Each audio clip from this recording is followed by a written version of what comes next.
மாநிலங்களிலே சட்டத்தை பேணி பாதுகாப்பவர்களாக இருக்கிறார்களா? சட்டத்தின்படி ஆட்சி நடத்தி கொண்டிருக்கிறார்கள். எத்தனை முஸ்லிம் வீடுகளை புல்டோசரை கொண்டு இடிச்சாங்களே, எந்த கலெக்டராவது வந்து தடுத்தாரா? சட்டத்துக்கு புறம்பாக அநியாயமான முறையில் முஸ்லிம்களின் வணிகத்தலங்களை தீ வைத்து கொளுத்தினார்களே. வட மாநிலங்களில் இவர்களால் நியமிக்கப்பட்ட சங் பரிவார் சிந்தனை ஊறி திளைத்த விஷமம் நிறைந்த காவல்துறை அதிகாரிகள் அதை தடுத்தார்களா? ஒருபோதும் தடுக்கவில்லை. அப்ப இந்த வக்ஃபு சட்டத்தில் அப்படிப்பட்ட நபர்களை உள்ளே நுழைப்பதன் மூலம் வக்ஃபு நிலத்தில் ஏதாவது பிரச்சனையா?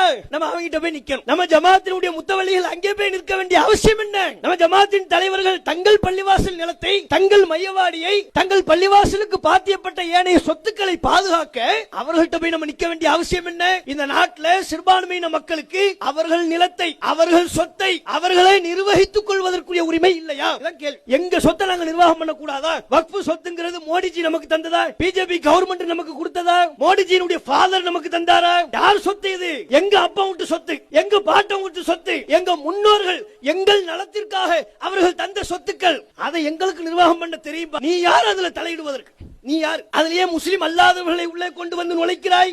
இறை இல்லங்களை பாதுகாக்க சங் பரிவாரத்தினரின் சர்வாதிகாரத்திற்கு முடிவு கட்ட, அநீதிக்கு எதிராக அலைகடலென ஆர்ப்பரிக்க அனைவரையும் குடும்பத்துடன் அழைக்கிறது தமிழ்நாடு தௌஹீத் ஜமாஅத்.